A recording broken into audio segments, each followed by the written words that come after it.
Empire.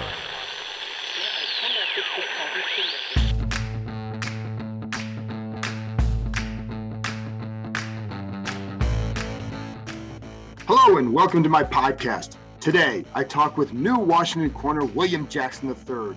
We go over everything from playing man-to-man versus zone to how he got out of Houston's Fifth Ward to why he loves riding horses and how he's ready to make a name for himself on a bigger stage. You can read my work on ESPN.com. I'll have a story up later this week on some of the non-sexy positions, focusing on the offensive line, that they could fill in the first round. Also, I'm running a bonus podcast each week leading up to the draft about players' draft day memories. Quick listens, 10 minutes. This week, I spoke to Brian Mitchell about his. There's only so much speculation you can take leading up to the draft, so it's fun to talk to guys about something else. Before I play my conversation with William Jackson III, here are a few things to know. And speaking of speculation, I know there are now rumors about them trading up in the draft, and I don't know if that will happen or not. I'm not going to BS you on that. I do know there's a quarterback in the first round they like. I do know that they'd have to trade up to get him. And I do know there is one guy that I think would tempt them to do so. What I don't know is how high they'd be willing to go to get him. And I'll get to all this. I'm going to get to all this. I'm not sure 100% who it is, but I do know they sent Martin Mayhew and Scott Turner to Trey Lance's pro day. And if there is a chance of them trading to number 4, that means they clearly would be doing so for one guy. And there would be only 2 quarterbacks left in that top 15 spot. So you'd have to pick between Lance and Justin Fields. As far as who it would be, I think in that scenario, I think it would be Lance. Now, I'm not going to BS you and tell you I know for sure what's going to happen. I don't think anybody does. I do know they were clear about not mortgaging their future and wanting the ability to surround a quarterback with better talent and a more complete roster to give them a better chance, especially a young guy. Big trade into the top 5 would necessitate a hefty price. That's the part that, yes, I think that would surprise me. I've been surprised before. And perhaps that's just maybe in my conservative nature, but I'm also following the tone of the conversations I've had throughout the offseason. To move up 9 spots to number 3, San Francisco traded 2 future 1s and a future 3. Going from 19 to 4 would require more, of course. And to me, it would make more sense for them to do something like this in 2022 after another good draft to bolster the offense. And part of my thinking there is one thing they could do, and I know this is on the table for them because I know this, that they could always trade back out of 19, pick up some future capital, get another pick this year, and then put yourself in position next year to really be more aggressive with extra picks. That is a scenario as well. So there's all sorts of things are on the table here. So, just understand that. Now, let's go one more step here. And let's say if they did do something like that. If all they did was give up future picks, then they could still use the rest of this draft to help the offense. They still have 3 picks they would still have picks in the round 2 and 2 in round 3.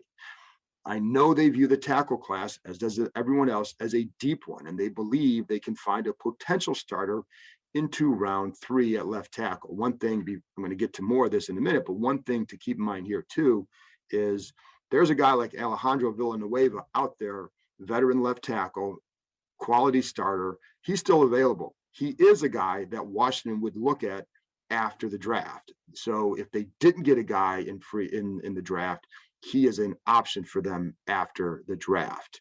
I know the desire would be to find a good young left tackle, and they could have a left tackle next to Sadiq Charles at left guard. That to me is what they would like. That would be the ideal for them. They need a linebacker, but they don't view that as being as deep as tackle, but finding one of the first few rounds is doable. And I think there are some guys after that point that could do what they want, and especially playing behind that line that they have. Go back and look at a lot of the free agent linebackers who get those big deals. They're not usually first round picks. So, they're guys who are lower round picks who play behind a good front and who develop because of that. So keep that in mind. They still need another tight end, and they do think there are intriguing guys after the first rounder too. So they could still fill that one, again, if it's only future picks. Someone who can certainly develop at least. And another key, if they did make a trade, they don't have to play the quarterback right away, thanks to Ryan Fitzpatrick. So if it is Trey Lance, when he's ready to play, this offense, if they kept most of their picks this year, should be in a much better spot in 2022 when he is ready to play. Now, that's in an ideal world, but I'm just trying to follow dots here to see how would they kind of look at it in their own minds. And of course, if they can't just swap picks and then use future draft choices, that means they are taken away from this class and therefore the ability to surround whichever quarterback with better talent. As of now, they've added Curtis Samuel and Adam Humphries, so that should help the receiving core if Humphries is healthy. But the latter is on a one-year prove-it deal and could be gone after the season. So right then it would be for the future. It's just Curtis Samuel. So you really haven't done enough to bolster this offense. Again, there's still some other things to do, but that's if that's the desire to surround a quarterback with that, there's still more work to be done. So it would seem to go against what their desire is. But if the cost was future picks, it still gives them a chance this year to add more young talent. And I know they feel they have to kill this draft. That's exactly what I've been told. They don't tell you exactly what would need to happen to be satisfied with the description of killing it. And there's also no way they're not going to tell me or anyone else that, yeah, we're going to trade up to number 4. I texted someone over there about all the rumors, and the only response back was fun times. Well, yeah, if they stay at 19 and a guy like Christian Darrisaw is there, I do know they believe he is a left tackle in this league. And I say that because I'm not sure everyone is convinced of that. Some view him as a right tackle, perhaps. And one thing that's been difficult for some agents this year is figuring out who is truly interested in their client. So that's one thing that when you're trying to piece all this together, that sometimes can be difficult as well. That's where you get a lot of info. For example, in the past, they'd have more conversations with teams, lining up visits, going on visits.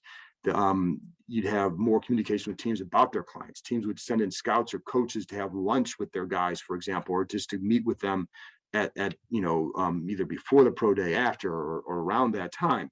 You can start to gauge who is truly interested. Now it's all Zoom, so agents aren't sure exactly who is most interested in their guys. In the top 10, I think you have a stronger idea, but for players outside there, you can't. As one agent said, what does a second Zoom session mean? Because there's nothing to compare it to in the past. But anyways, going back to speculation, I don't know what's going to happen, and I've already told you that.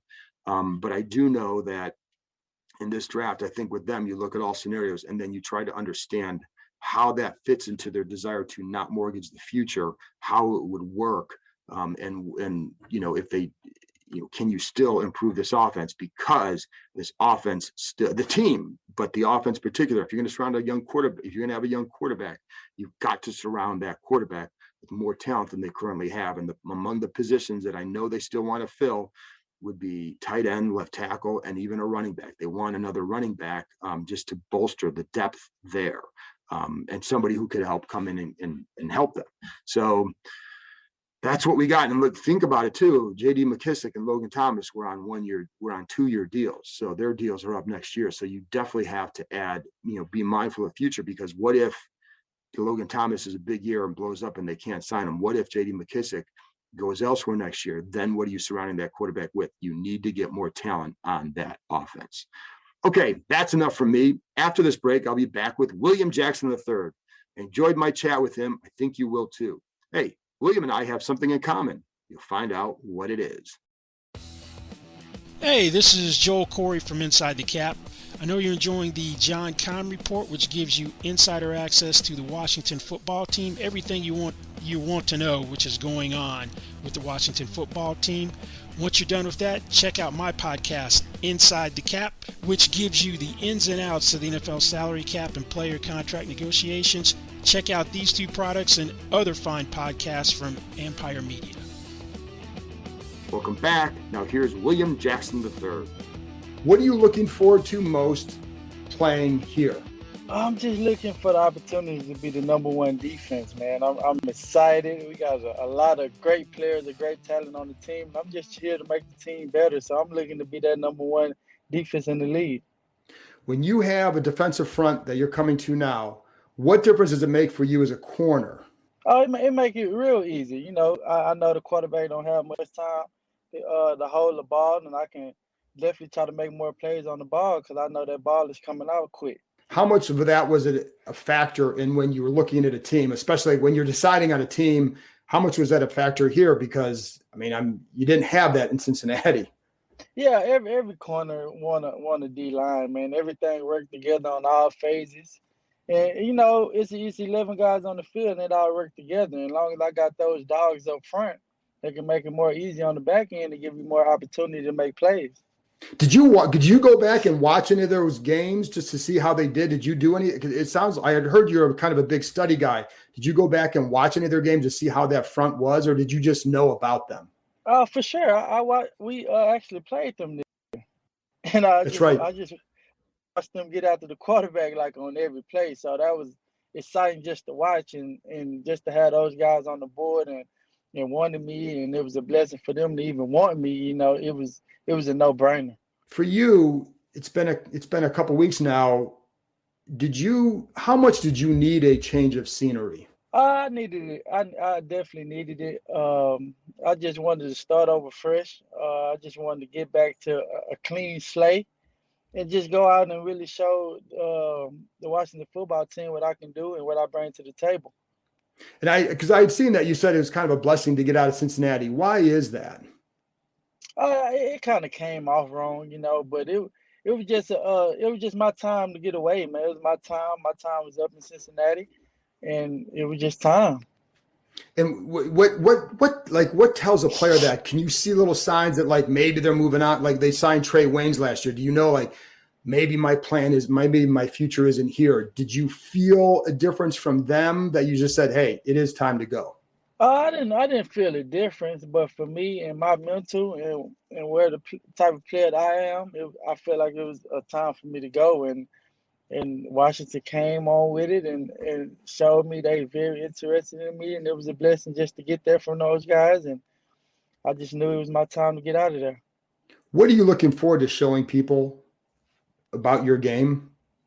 I'm just looking forward to showing them that I can come over here and compete with the best of them.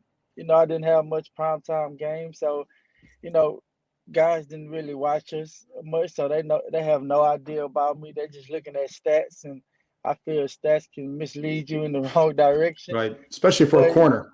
Oh, for sure. The guys with 10 and 15 picks, they think they just balling, but what about the plays in between that? Right. So it is what it is. I just got to go out there and play my game. Well, some of the plays I want to ask you about that you just say, hey, you may not be getting the pick, but there are a couple of times I've seen you when you're in press man coverage, for example, you had a play against Terry McLaurin where he's trying to run a slant and you're knocking it away because you're positioning and all that. It's just one of those little plays where it's like, okay, you don't get these big stats for it, but it's a pass defense. That seems to be a strength of yours. Why do you feel you were so good in press man?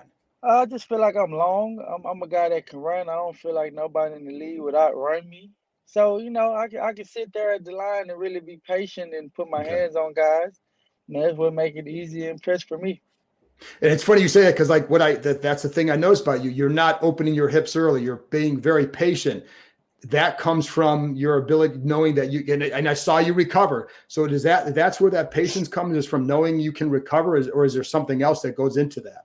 Oh yeah, as a corner, you gotta rely on your strength a little more than you want to, and I feel like that was the speed that I got, and I just add the technique with the speed. It'll be a crazy thing, and we have great coaches in Washington. I'm excited. I know they're gonna get the best out of me, and I'm just ready to give them my all. I heard you're a big study guy too. So what are the things that you like to pick up on from receivers that have helped you over the years? I like alignments, help me a lot. If they playing with their gloves, like any little tendency, they put their other leg back. Any little thing I would know because I'm a big study guy. I want to know everything this guy do.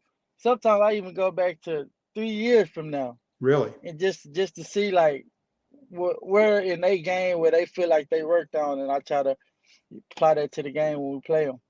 And how often are you picking up when you're in a game and that film study, how much do you see that helping you, and how has that changed your game? Oh, it definitely changed it. Like it changed it in a crazy way because I was never taught to how to really study film. Hmm.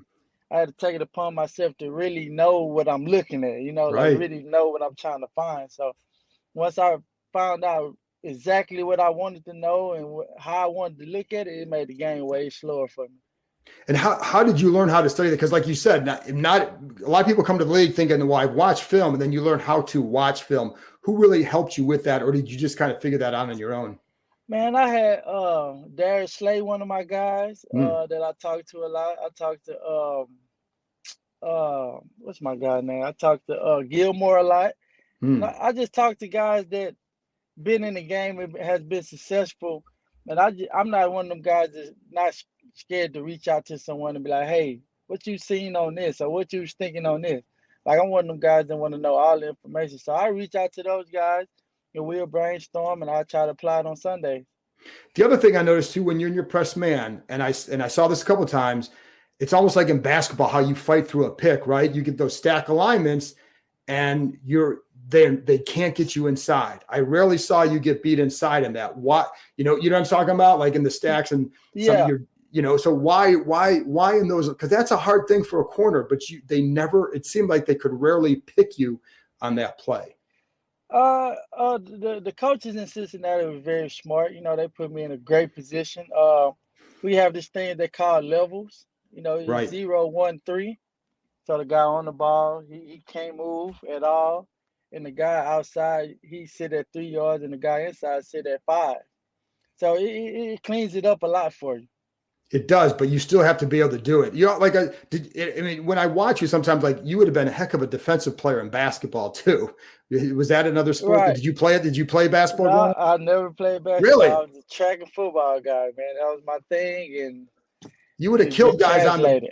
you would have killed guys on the ball as an on the ball Man, defender. I appreciate that, man. I appreciate that. Yeah, no, but it was so. But when you go from, because you have the reputation as press man, obviously you had to play zone in Cincinnati. You're going to play it here.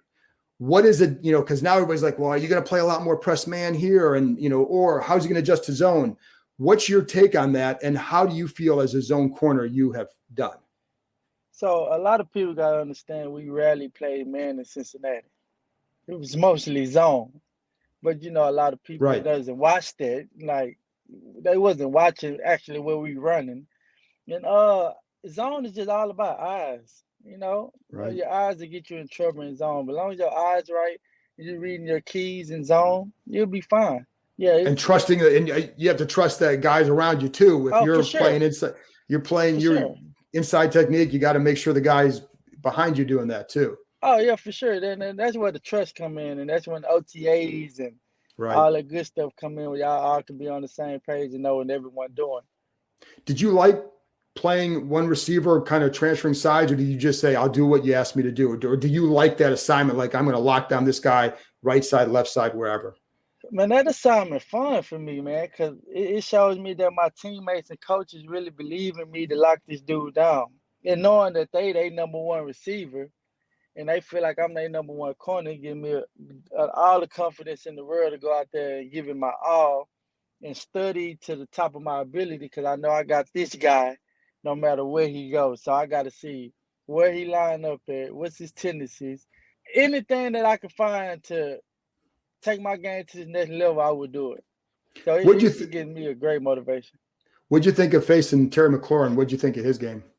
Oh, man, he was a quick guy. He was a track guy, so he was fast. And I just had to be on the top of my game. Like, I had to be on my P. He had a great battle. I got the utmost respect for him, and I was happy on my team.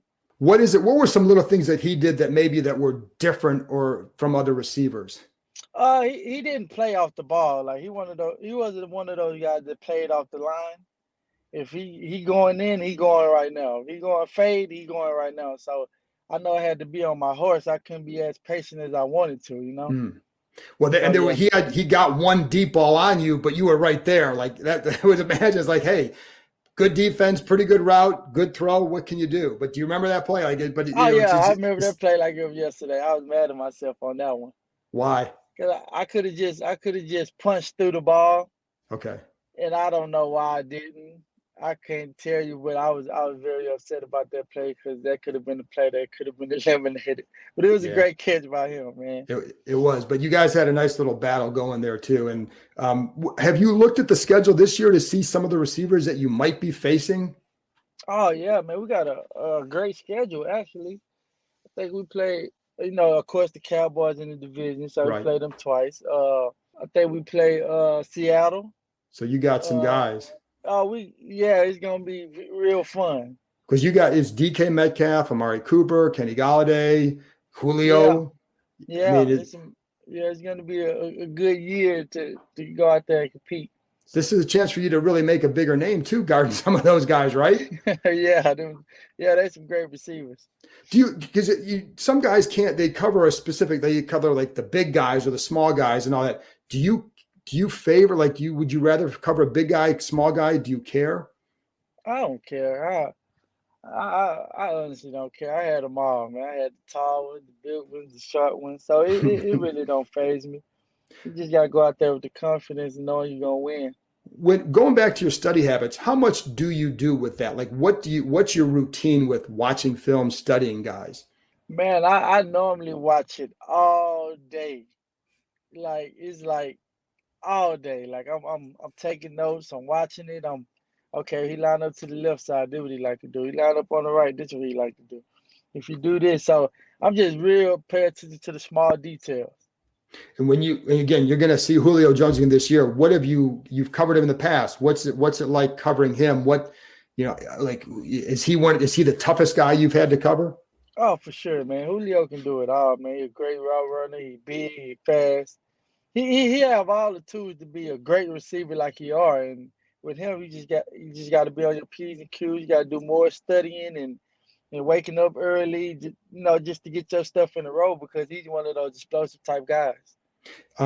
You're from the Fifth Ward in Houston. How has that shaped you as a person, as a player? It just taught me how to be mentally strong. Growing up in poverty like that and seeing all the wrong things you thinking is right. You just had to be mentally strong. And I had a goal in mind that I wasn't going to let no one stop me from reaching that goal. And from the grace of God and the blessings that he gave me, I was able to see through all that stuff and make it to where I'm at today. How tough was that to do? It was tougher than you ever imagine, man. You got to understand, it was peer pressure every day of my life, Every day of my life it was peer pressure. It was this, it was that, but I stayed on the straight and narrow thanks to my parents and grandmother and all those keeping me on the straight and narrow. And I was going to ask you, who helped you stay on that? Because it's hard to do it on your own. Oh, mom, dad, grandma, mostly the immediate family. They was on me, and then plus I had horses on top of that. Yeah. They kept me extremely busy. So I think that all those things definitely took an effect. And and I'm going to get to the horses in a second because I like horses too. So I think it's really cool. And I know everybody wants to talk to you about horses, but with that, what were some of the hardest things you saw that you had to overcome from that? And what did you learn from the Fifth Ward? What were some of the hardest things you had to overcome, and what did you learn because of that? Hardest thing I ever overcome was changing my mentality. I was one of those guys because we used to fight for neighborhoods, right? And you have to sit back and think that we don't own none of these streets. Yeah. Like your mom don't own it, your dad don't own it. He could be overseas in China and he owned that, but you so brainwashed because you came up under this certain law that you fighting over an area that ain't even yours. So once I figured out that, I'm like, this don't even make sense. And after that, man, I was on the straight and narrow, man. Good. And then your teammates with Xavien Howard in high school. Yeah. Mm-hmm. Did anybody complete a pass on you guys? Of course not, man. That was a crazy year for us, man. How good were you guys? No, we was pretty good. We were just athletic, man, and it was really hard to complete a pass on us. It was crazy. I would think so. How much did you guys compete with one another? Did you have little, in a game, who's going to give up the fewest amount of catches or something like that? Did you guys compete like that? No, we just went out and played, man. we was always a great teammate. We always encouraged each other. Even bad or good play, we do it now. Like if I have a bad play or something, we talk about it, and that's why you have another week in the NFL. It restart. It Right. like restart every week. So, we just encourage each other. That's all we ever did. That's all we ever do. So with the horses, and I know your grandmother had a farm, right? Well, it And wasn't a farm, but what was it? Just it was just we was in the middle of the city. You oh, so gotta she had understand him. that. So Okay, yeah. it wasn't All a farm. right. It Wasn't a just, farm.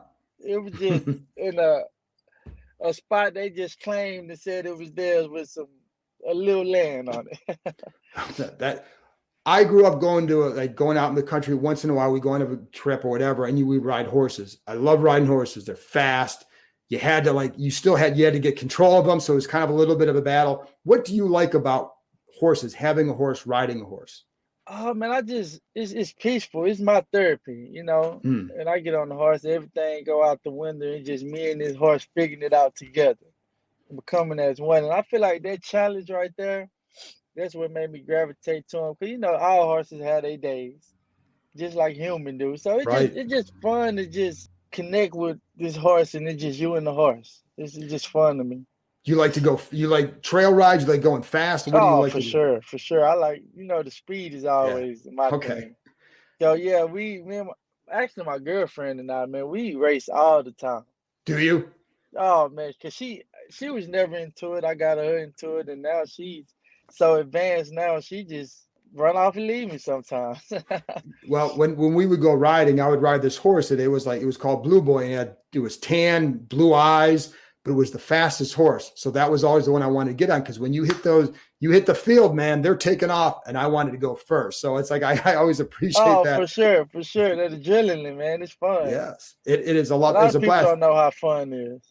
It's a blast, and they're big and they're going fast. But I also like battling with it a little bit when you first get on. They want to see who's in control here. Oh, for sure. They try to go back. Yeah, they gonna try you.